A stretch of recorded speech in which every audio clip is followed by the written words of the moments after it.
Hi friends, welcome back to smart home maker. నేను మీ స్వప్న. ఇవాళ నేను మరొక మంచి వీడియోతో మీ ముందుకు వచ్చేసాను. అదేనండి, హోమ్ మేడ్ నెయ్యి ఇంట్లోనే ఈజీగా హెల్తీగా ఎలా ప్రిపేర్ చేసుకోవాలో ఈ వీడియోలో మీతో షేర్ చేసుకోబోతున్నాను.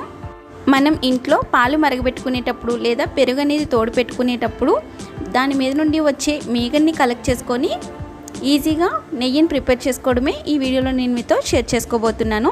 ఇక్కడ నేను 1/2 లీటర్ పాలని మరగబెట్టుకొని దాని మీద వచ్చే మీగన్ని ఇలా ఒక బౌల్లోకి కలెక్ట్ చేసుకుంటున్నాను. ఇలా పాలు మరగబెట్టుకునేటప్పుడు మనకి మీగడ అనేది ఎక్కువ రావాలి అనుకుంటే పాలు కొంచెం గోరువెచ్చగా ఉండేటప్పుడే ఫ్రిడ్జ్లో పెట్టుకొని 1 అవర్ తర్వాత దీన్ని బయటకు తీసి ఈ విధంగా మీగన్ని కలెక్ట్ చేసుకుంటే మనకి ఎక్కువ మీగడ అనేది వస్తుంది. ఇప్పుడు దీన్ని ఒక 8 కంటైనర్లో క్లోజ్ చేయాలి. అంటే దీనిపైన ఒక బాక్స్ పైన మూతను పెట్టేసుకొని దీన్ని ఫ్రిడ్జ్లో స్టోర్ చేసుకోవాలి. ఇలా 10 డేస్ పాటు నేను కలెక్ట్ చేసుకున్నానండి.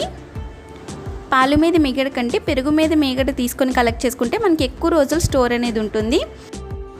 ఇప్పుడు ముందుగా వెన్నను ప్రిపేర్ చేసుకుందాం. దానికోసం ఒక జ్యూస్ జార్ని తీసుకొని అందులోకి మనం కలెక్ట్ చేసి పెట్టుకున్న మీగడను యాడ్ చేసుకోవాలి. అదేవిధంగా కొంచెం కూలింగ్ వాటర్ని కూడా యాడ్ చేసుకోవాలి. ఇలా కూలింగ్ వాటర్ని యాడ్ చేయడం వల్ల మనకి వెన్న అనేది ఈజీగా వచ్చేస్తుంది.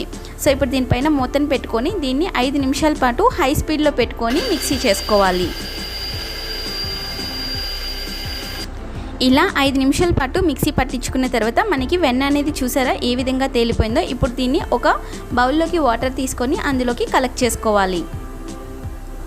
మనం ఇలా వెన్నని ఆ చేతి నుండి ఈ చేతికి ట్యాప్ చేయడం వల్ల అందులో ఉన్న వాటర్ కంటెంట్ అంతా పోయి వెన్న అనేది పర్ఫెక్ట్గా మనకి వస్తుంది.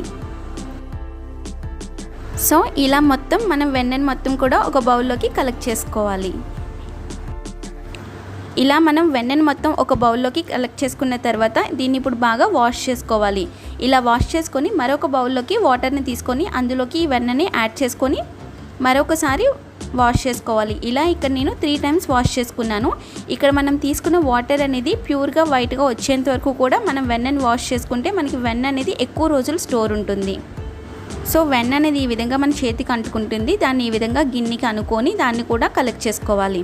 ఇలా చేతికి అంటుకోకుండా ఉండాలంటే కూలింగ్ వాటర్ తీసుకోవాలి. అందుకోసం నేను ఇక్కడ ఒక బౌల్లోకి కూలింగ్ వాటర్ని తీసుకున్నాను.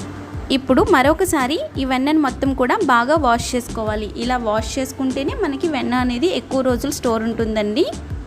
అది మాత్రం గుర్తుపెట్టుకోండి. ఇలా వాష్ చేసుకోవడం వల్ల ఇందులో ఉండే పాలు లేదా మజ్జిగ కంటెంట్ అంతా కూడా పోయి నీట్గా పర్ఫెక్ట్ వెన్న అనేది వస్తుంది. ఇప్పుడు దీన్ని ఈ విధంగా వాటర్లోకి యాడ్ చేసుకుంటున్నాను. చూడండి, ఇక్కడ నాకు వెన్న అనేది చేతికి ఈ విధంగా అంటుకుంది కదా. ఇప్పుడు నేను కూలింగ్ వాటర్లోకి యాడ్ చేసుకున్నాను. ఇలా యాడ్ చేసుకోవడం వల్ల మనం ఈజీగా వెన్నని కలెక్ట్ చేసుకోవచ్చు. ఫస్ట్ టైం ఎవరైనా వెన్నని ఇలా తయారు చేసుకునేటప్పుడు కొంచెం కష్టంగా ఉంటుంది. వాళ్ళు ఈ టిప్ని యూజ్ చేశారంటే ఈజీగా వెన్నని కలెక్ట్ చేసుకోవచ్చు. ఇప్పుడు ఈ వెన్నని మనం ఒక బౌల్లోకి ట్రాన్స్ఫర్ చేసుకుందాం. ఇప్పుడు మనం ఈ వెన్నని 1 మంత్ పాటు ఫ్రిడ్జ్లో స్టోర్ చేసుకోవచ్చు. ఫ్రెష్గా ఉంటుందండి. సో ఇలా ఇప్పుడు మనం ఈ వెన్న నుండి నెయ్యిని ప్రిపేర్ చేసుకోవచ్చు. ఇప్పుడు కాకపోతే ఇలా ఫ్రిడ్జ్లో స్టోర్ చేసుకొని ఒక 3 టైమ్స్ అలా వెన్నని కలెక్ట్ చేసుకొని దాని నుండి కూడా నెయ్యిని ప్రిపేర్ చేసుకోవచ్చు. ఇప్పుడు స్టవ్ ఆన్ చేసుకొని ఒక ప్యాన్ పెట్టుకొని అందులోకి మనం కలెక్ట్ చేసి పెట్టుకున్న వెన్నని యాడ్ చేసుకోవాలి. ఈ వెన్నని ప్రిపేర్ చేసుకునేటప్పుడు అడుగు మందంగా ఉండే ప్యాన్ని తీసుకుంటే మనకి ఈజీగా ఉంటుంది. అడుగు అనేది అంటుకోకుండా ఉంటుందండి. నాన్ స్టిక్ ప్యాన్ అయితే ఇంకా చాలా ఈజీగా ఉంటుంది. సో ఈ వెన్నని ప్రిపేర్ చేసుకునేటప్పుడు మనం కంటిన్యూస్గా కూడా స్టిర్ చేస్తూ ఉండాలి. ఇలా మనం వెన్న నుండి నెయ్యిని ప్రిపేర్ చేసుకునేటప్పుడు మనం స్టవ్ని మీడియం టు లో ఫ్లేమ్లోనే మెయింటైన్ చేసుకుంటూ ఇలా అప్పుడప్పుడు కలుపుకుంటూ మనం కనీసం 10 నుండి 15 నిమిషాల పాటు మనం మరిగించుకోవాలండి. అప్పుడు మనకి నెయ్యి అనేది ప్రిపేర్ అవుతుంది.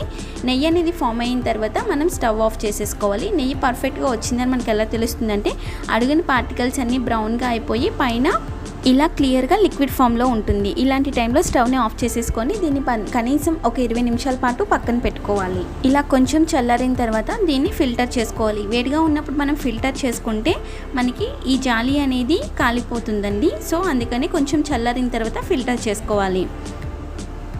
ఇలా మనం వేస్టేజ్ని మొత్తం తీసేయాలి. మనం వెన్నని బాగా వాష్ చేసుకోవడం వల్ల మనకి పెద్దగా వేస్టేజ్ ఏమీ రాలేదు. ఇప్పుడు దీన్ని 1 అవర్ పాటు పక్కన పెట్టేసుకుంటే ఇది పూర్తిగా చల్లారుతుందండి. పూర్తిగా చల్లారిన తర్వాత మనకి పోసనెయ్యి అంటారు కదండి, ఆ ఫార్మేట్లోకి వచ్చేస్తుంది. చూడండి, ఈ విధంగా మనకి పర్ఫెక్ట్ నెయ్యి అనేది వచ్చేస్తుంది. ఇప్పుడు దీన్ని మనం ఒక 8 కంటైనర్లోకి ట్రాన్స్ఫర్ చేసుకొని మనం స్టోర్ చేసుకుంటే మనకి కనీసం 6 మంత్స్ పాటు ఫ్రెష్గా ఉంటుంది. నెయ్యిని ఎప్పుడు కూడా ఫ్రిడ్జ్లో స్టోర్ చేయకండి, దాని న్యాచురాలిటీ అనేది కోల్పోతుంది.